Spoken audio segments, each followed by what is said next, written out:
भारत को ऐसा सबक सिखाया जिंदगी भर नहीं भूलेगा। पाकिस्तान ने भारतीय जारहियत का करारा जवाब दिया। 6 तैयारे मार गिराए। पाकिस्तान ने जदीद तकनीक और जदीद टेक्नोलॉजी के जरिए रवायती जंग जीती। वज़ीर आज़म शहबाज शरीफ का उड़ान पाकिस्तान समर स्कॉलर्स प्रोग्राम के लिए मुंतखब तलबा से खिताब। कहा, पहलगाम वाक़े पर अफसोस है, पाकिस्तान का इसमें कोई किरदार नहीं। मुल्क पर डिफॉल्ट का खतरा टल गया। करप्शन और सिफारशी कल्चर खत्म करके मेरिट और शफाफियत को फरोग दिया। जब करप्ट अफसरों को हटाया तो मुल्क भर से सिफारिशों के फोन आए। होशियार ब्यूरोक्रेट्स को पता होता है काम कैसे करना है। जब अल्लाह मुझसे पूछेगा दुनिया में क्या काम किया, तो अल्लाह से कहूंगा मेरिट पर काम किया।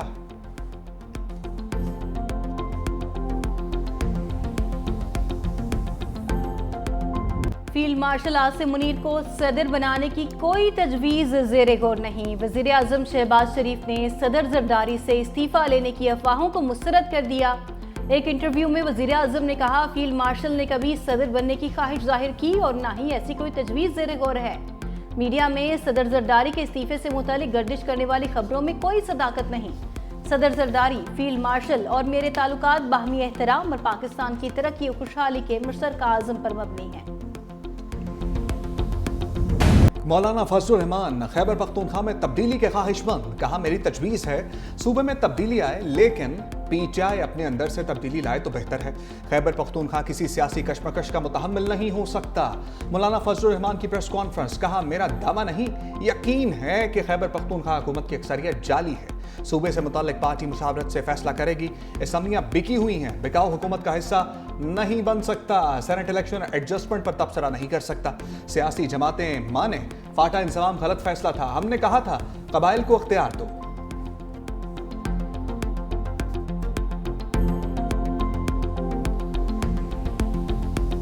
तहरीक इंसाफ के काफिले का रायवंड में पड़ाव। वजीर आला खैबर पख्तूनख्वा अली अमीन गंडापुर काफिले के साथ मौजूद। अली अमीन गंडापुर कहते हैं, तहरीक का भरपूर आगाज होगा। इस वक्त हुकूमत घबराहट का शिकार है।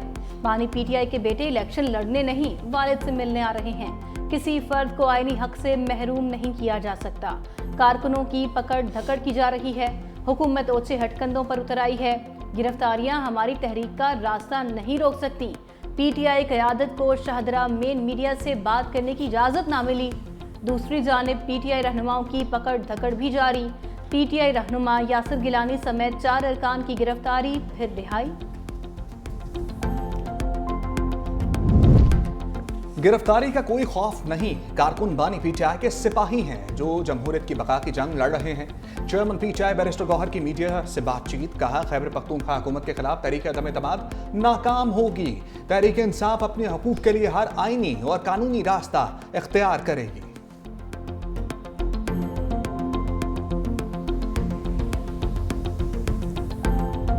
एहतजाज की तो भाई जो उनको काम आता है वो वही करेंगे ना। खैबर पख्तूनख्वा के फिर फंड निकलवाए जा रहे हैं झोंकने के लिए इस तहरीक के अंदर। एमपीएस एमएनएस को धमकियां वमकियां देनी है उन्होंने कि उनको निकलना चाहिए। तो पंजाब के अंदर अल्हम्दुलिल्लाह पहले भी पंजाब ने रिस्पॉन्ड नहीं किया था, अब भी पंजाब ने रिस्पॉन्ड नहीं करना, तो हमें कोई खास फर्क पड़ता नहीं। पीटीआई एहतजाजी कॉल पर रद्द अमल दिया न देंगे। पीटीआई को सिर्फ एहतजाज करना आता है, वही करेंगे। खैबर पख्तूनख्वा हुकूमत के फंड्स तहरीक में झोंकने की तैयारियां की जा रही हैं। वज़ीर इत्तलात पंजाब अज़मा बुखारी ने कहा, पहले भी पंजाब के लोगों ने एहतजाजी तहरीक पर रद्द अमल नहीं दिया था, अब भी कुछ नहीं होगा। सेहत कार्ड बंद करने पर प्रोपेगेंडा किया गया। ये नवाज शरीफ का मंसूबा है जो जारी है। बलोचिस्तान को पाकिस्तान से कोई अलहदा नहीं कर सकता। दहशतगर्दी को कुचलने के लिए रियासत को अब सख्त एक्शन लेना होगा। बलूचिस्तान में दहशतगर्दी से पंजाब की फिजा बदस्तूर सोगवार। फितनाल हिंदुस्तान की बुज़दिलाना कार्रवाई में शहीद होने वालों की आबाई इलाकों में तदफीन। खानेवाल के रहायशी गुलाम सईद की मैयत घर पहुंचने पर वालिद भी चल बसे। दोनों की एक साथ नमाज जनाजा अदा की गई। कामोकी का 40 साला साबिर हुसैन नमाज जनाजा के बाद मनो मट्टी तले दफन।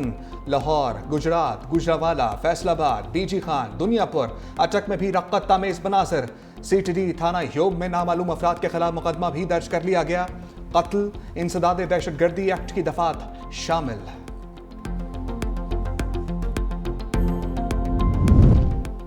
दहशतगर्दों के खिलाफ कार्रवाई रियासत का आईनी हक है। शनाख्त की बुनियाद पर कत्ल फितनाल हिंदुस्तान के मकरूह अज़ाइम की अक्कासी करता है। वज़ीर आला बलोचिस्तान सरफराज बुख्ती की human rights commission of Pakistan के वफ़द से मुलाकात में गुफ्तगू। वज़ीर आला बलूचिस्तान ने कहा, दहशतगर्द तंजीमें हकूक के नाम पर पाकिस्तान को तोड़ना चाहती हैं। लापता अफराद का मसला सिर्फ बलूचिस्तान का नहीं, दीगर सूबे भी मुतासर हैं। इंसानी हकूक की तंजीमें मासूम पंजाबियों के कत्ल की मजम्मत करें। पाकिस्तान और बहरीन का दहशतगर्दी के खिलाफ ताउन बढ़ाने पर इत्तफाक। वज़ीर दाखिला मोहसिन नकवी एक रोज़ा दौरे पर बहरीन के दारुल हुकूमत मनामा पहुंच गए। वज़ीर दाखिला जनरल शेख राशिद बिन अब्दुल्ला खलीफा ने मोहसिन नकवी का इस्तकबाल किया। मनामा फोर्ट आमद पर मोहसिन नकवी को गार्ड ऑफ ऑनर पेश किया गया। वज़ीर दाखिला मोहसिन नकवी की बहरीनी हम मनसब से मुलाकात। दहशतगर्दी, इंसानी स्मगलिंग और मनशियात के खात्मे के लिए दो तरफा इश्तराक कार पर बातचीत। सिक्योरिटी ताउन मजीद बढ़ाने की जरूरत पर जोर। मोहसिन नकवी ने बहरीनी हम मनसब को दौरा पाकिस्तान की दावत भी दी।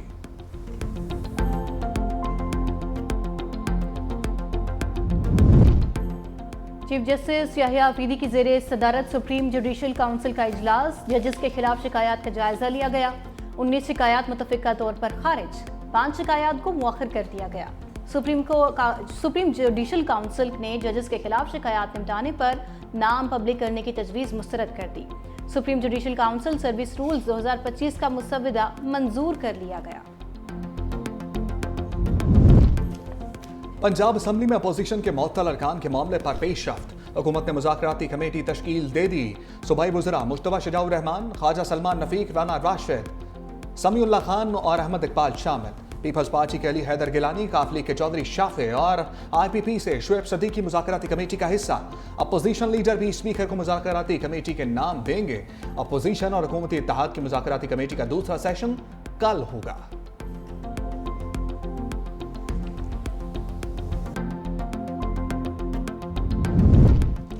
खैबर पख्तूनख्वा से सेनेट की ख़वातीन नशिस्तों पर उम्मीदवारान की फहरिस्त जारी। 2 खाली नशिस्तों पर 9 उम्मीदवारों ने कागजाते नामजदगी जमा कराए। इलेक्शन कमीशन के मुताबिक ख़वातीन नशिस्तों पर PTI की 5 ख़वातीन ने कागजात जमा कराए। नून लीग की 2, JUI और पीपल्स पार्टी की एक खातून ने भी कागजात जमा कराए।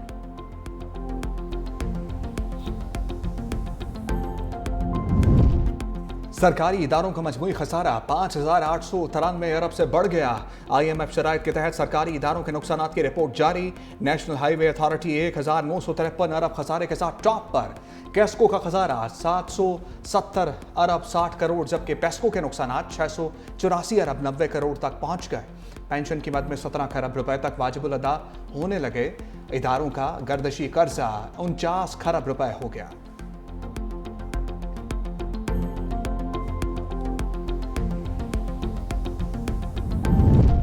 स्टेक होल्डर्स की जानिब से चीनी की दरामद की मुखालिफत, ज़ख़ीरा अंदोज़ी के खिलाफ क्रैकडाउन का मुतालिबा कारगर साबित हो गया। चीनी की थोक और परचून की कीमतों में इजाफे का तसलसल रुक गया। चीनी की रिटेल कीमत 200 रुपये से कम होकर 195 रुपये की सतह पर आ गई। चीनी की फी किलोग्राम थोक कीमत भी 185 रुपये से कम होकर 178 रुपये ता 180 रुपये पर आ गई।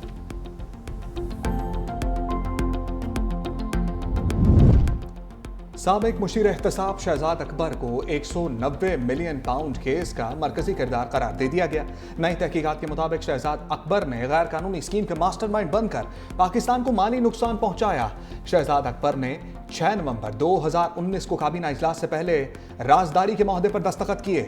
मुआहदे में शरीक मुलजिम ज़ियाउल मुस्तफ़ा नसीम ने भी दस्तखत किए और सुप्रीम कोर्ट के अकाउंट को रियासत पाकिस्तान का अकाउंट जाहिर किया। शहजाद अकबर ने बदनीयती का मुजाहरा करते हुए FBR, FIA, स्टेट बैंक के नुमाइंदों को रकम की वापसी के मामले में शामिल नहीं किया। शहजाद अकबर, साबिक वज़ीर आज़म और आज़म खान ने 2 मार्च 2000 को NCA से तस्फिया और रकम की मुंतकली पर मिलकर मंसूबा बनाया। सदर आसिफ अली जरदारी से वज़ीर तवानाई सिंध नासिर हुसैन शाह की मुलाकात। वज़ीर तवानाई ने सदर को सिंध के तवानाई मसाइल से आगाह किया। नासिर शाह की OGTCI में सिंध की नुमाइंदगी और दीगर मामले में सदर को ब्रीफिंग। नासिर शाह का कहना था, बिजली कंपनियों में सिंध की नुमाइंदगी ना होने की वजह से मसाइल पैदा हो रहे हैं। वज़ीर तवानाई सिंध नासिर शाह की Sindh electric power regulatory authority के क़याम पर भी ब्रीफिंग। सदर आसिफ अली जरदारी का कहना था कि सिंध तवानाई का हब है। सिंध की तरक्की पूरे मुल्क की तरक्की है। सिंध के तवानाई मसाइल फौरी तौर पर हल किए जाएंगे और तमाम तहफ़्फ़ुज़ात को दूर किया जाएगा।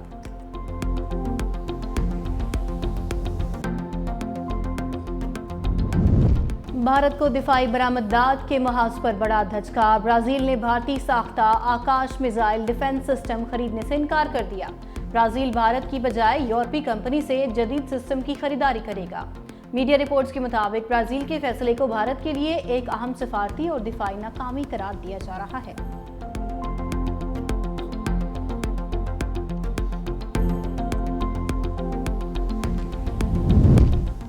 अमेरिका के फौजी अड्डों पर दोबारा भी हमला कर सकते हैं। ईरानी सुप्रीम लीडर आयतुल्लाह खामनाई का अमेरिका को तबाह। कहा, कतर में अमेरिकी बेस को निशाना बनाना बड़ी कार्रवाई थी। दूसरी जानिब ईरानी वज़ीर ख़ारजा अब्बास अराग़ची ने कहा, ईरान किसी ऐसे माहदे को कबूल नहीं करेगा जिसमें उसे पुरअमन मकासद के लिए यूरेनियम अफज़ूदा करने का हक न दिया जाए। तेहरान में गैर मुल्की सफ़ीरों से खिताब करते हुए कहा, हमने अफज़ूदगी के लिए कुर्बानियाँ दी हैं, इससे पीछे नहीं हटेंगे।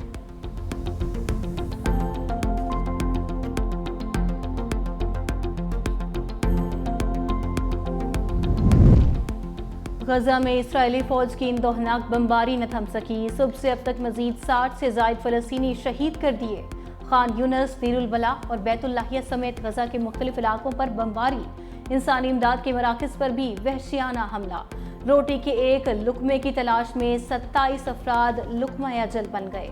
दूसरी जानिब मकबूजा मगरबी किनारे में इस्राएली आबादकार आपे से बाहर हो गए। इंतहापसंद सेहोनियों ने 20 साला फ़लस्तीनी नजाद अमरीकी शहरी सैफुल्लाह मसल्लत को बेरहमी से तशद्दुद करके कत्ल कर दिया, जबकि एक और फ़लस्तीनी नौजवान हुसैन अल शलाबी आबादकारों की फायरिंग का निशाना बन गए। उन्होंने वाक़े को नाकाबिले तसव्वुर जुल्म करार देते हुए अमरीकी महकमा ख़ारजा से फौरी और गैर जानिबदार तहक़ीक़ात का मुतालबा। गजा से इस्राएली फ़ौज के इनक़लाब पर इख्तलाफ़ात। दोहा में हमास और इसराइल के दरमियान मुज़ाकरात गैर यकीनी का शिकार हुए। अमरीकी मीडिया के मुताबिक हमास ने इसराइल की वो पेशकश मुस्तरद कर दी है जिसके तहत इस्राएली फ़ौज रफ़ा समेत शुमाली गजा के 40% इलाके पर काबिज रहेगी। हमास का मुतालबा है कि इसराइल मार्च से कबल वाली पोजीशन पर वापस जाए। इमदाद की फराहमी और जंग के मुकम्मल खात्मे की ज़मानतें भी मुज़ाकरात में रुकावट बनी हुई हैं।